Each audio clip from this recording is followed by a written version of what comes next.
Olá pessoal, tudo bem? Eu sou o professor Marcel Santiago. Hoje eu vou falar com vocês sobre ética na idade contemporânea.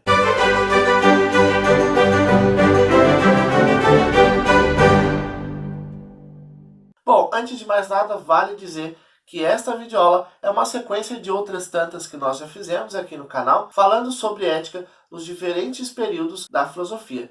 E se porventura você não viu alguma dessas aulas, eu vou deixar linkado no card aqui em cima para você poder assisti-las. Bom, vamos falar das características gerais da ética nessa contemporaneidade, mas também adentrar aí o pensamento de três filósofos, Hegel, Marx e Habermas. Iniciamos pelas características gerais da ética nesse período. Então nós temos então essa presença de diferentes concepções do que seria moral e qual seria a sua fundamentação. Nós não temos uma única fundamentação e não temos uma única concepção de moral, e sim diferentes, diversas, né? Nós temos como ponto em comum entre essas diferenças concepções de moral. Nós temos então a recusa de uma fundamentação exterior, que não seja o próprio ser humano, e também temos a recusa de uma fundamentação transcendental, ou seja, uma fundamentação moral que se oriente pelo transcendente, ou seja, pelo divino, por aquilo que está além do plano imanente, que é o plano do ser humano. Bom, e uma outra característica da ética nesse período é que as concepções que surgem, elas vão estar aí centrando no indivíduo concreto, colocando aí esse indivíduo concreto como a origem dos valores e das normas morais. Então, não mais aí ligado ao transcendente, não mais a uma realidade exterior, mas no indivíduo concreto é de onde surgem, então, esses valores, essas normas morais. Bom, e um dos filósofos que dá corpo a essas características da ética nesse período da contemporaneidade é, sem dúvida, Hegel. Ele vai desenvolver a sua ética, o seu pensamento, a partir de uma fundamentação histórico-social. Bom, ele vai dizer que Kant, quando ele elabora ali a sua ética, e se você não viu essa videoaula que nós falamos sobre a ética de Kant, vai estar linkado no card aqui em cima.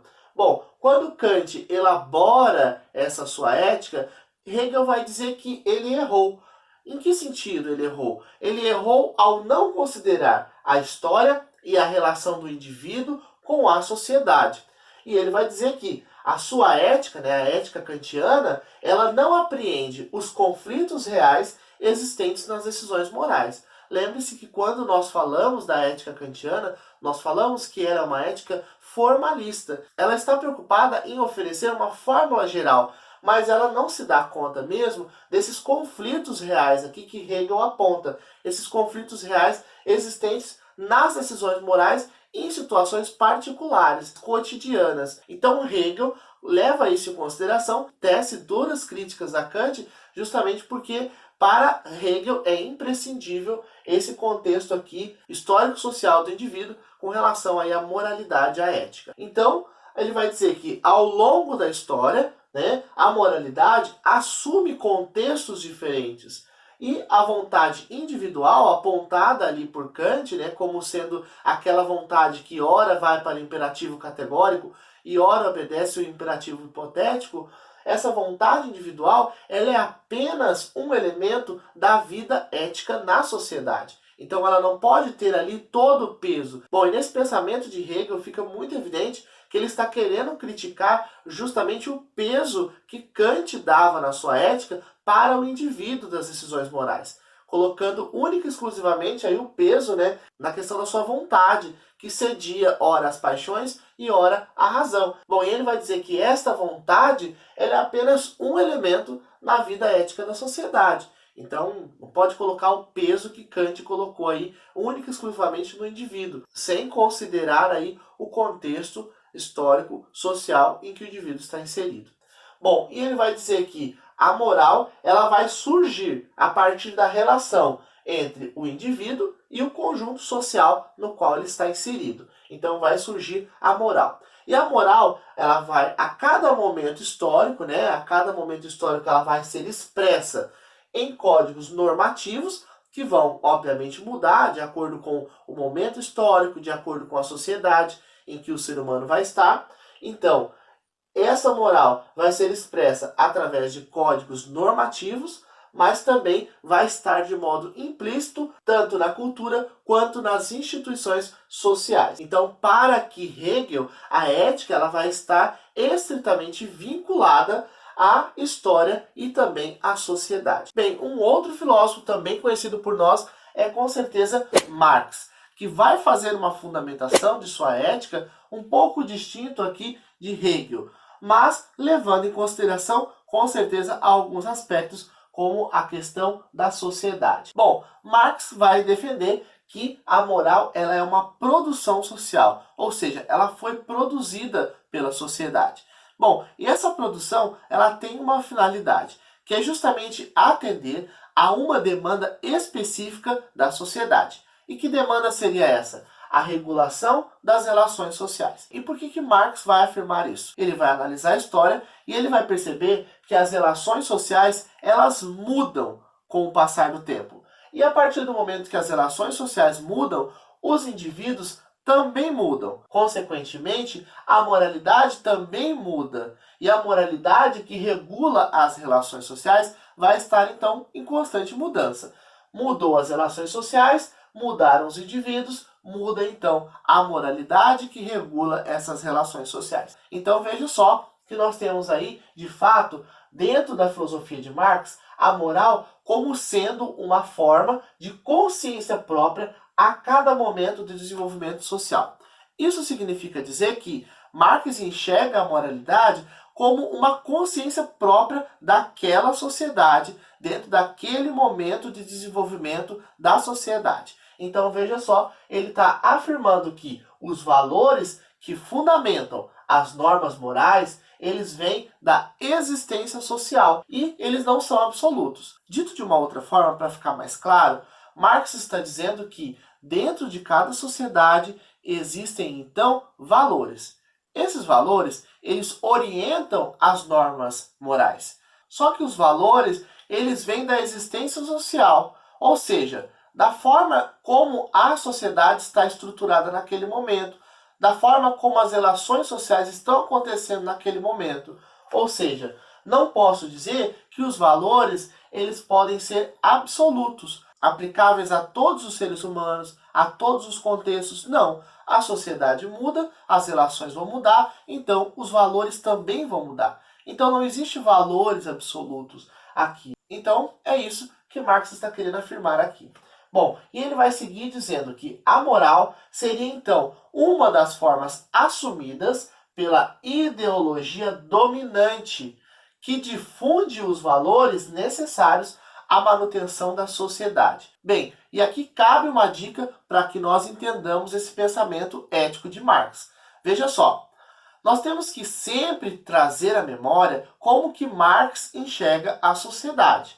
Ele vê a sociedade como uma luta de classes, onde nós temos a classe dominante e a classe dominada, tá certo? Então, veja só, se Marx entende isso na sua filosofia, consequentemente na sua ética, ele também vai trazer esse olhar, que é justamente o que ele fala aqui, onde ele afirma que a moral seria uma dessas formas assumidas pela ideologia dominante.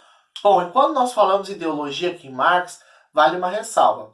Ideologia aqui não é somente um conjunto de ideias que moldam a minha visão de mundo ou a minha compreensão da realidade. Marx entende que a ideologia, esse conjunto de ideias, também distorce a realidade, mostra uma parcela da realidade e não totalmente ela. Então ele dissimula a verdade.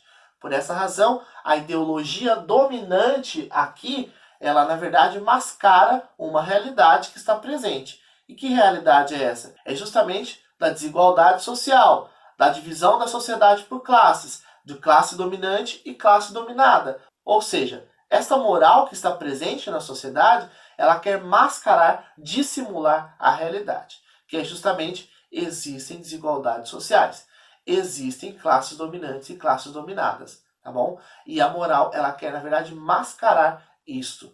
E não só mascarar, mas garantir, né, a manutenção dessa sociedade, para que ela continue desta forma, para que não se altere, para que não se modifique aquilo que nós chamamos na filosofia de status quo, ou seja, as coisas tais como elas estão. Então veja só, Marx vai afirmar que a moral ela é uma dessas ferramentas assumidas pela ideologia dominante que vai difundir esses valores justamente para regular essas relações sociais entre a classe dominante e a classe dominada. E eles querem justamente regular para manter ou fazer a manutenção dessa sociedade, ou seja, manter como está, né, a classe dominante e a classe dos dominados. Bom, partimos para o último filósofo dessa videoaula, que é Habermas. Ele é um filósofo alemão e nascido em 1929, estamos em 2020, então aí está com 91 anos, né? E esse filósofo, ele já vai desenvolver uma ética discursiva, que é justamente uma ética que tem por base o diálogo, o consenso entre os sujeitos. O que ele vai dizer? Ele vai dizer que no diálogo deve-se buscar a razão que, reconhecida pelos que estão dialogando, fundamentaria então a ação moral. É mediante o diálogo que o ser humano, buscando a razão, né, buscando esse consenso entre os sujeitos, que ele então consegue fundamentar a ação moral.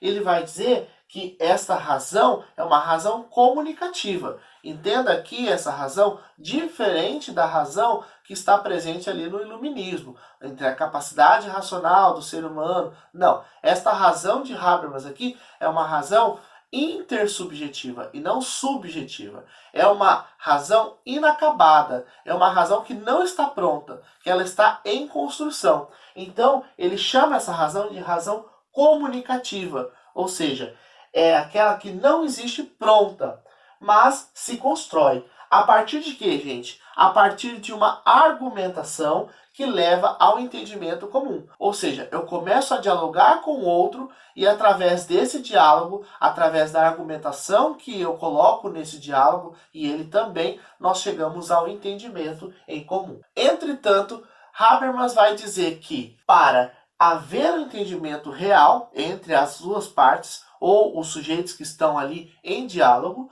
para haver um entendimento real é necessário, é imprescindível que o diálogo seja livre e que não haja nenhum constrangimento de qualquer natureza. Além disso, ele vai afirmar que o convencimento deve se dar por argumentos válidos e também por argumentos coerentes. E é claro que se a sua ética tem por base o diálogo, obviamente esses argumentos terão que ser aceitos por todos os sujeitos que estão ali dentro daquele diálogo. Senão não haverá, então, o entendimento, não haverá o convencimento e, portanto, não conseguirá, então, achar essa razão que fundamente aí as ações morais. E, por fim, podemos concluir que, no pensamento de Habermas, como ele desenvolve aí uma ética discursiva, nessa capacidade linguística do ser humano de se comunicar, de conseguir se entender, de conseguir dialogar. Portanto, a sua contribuição para o debate ético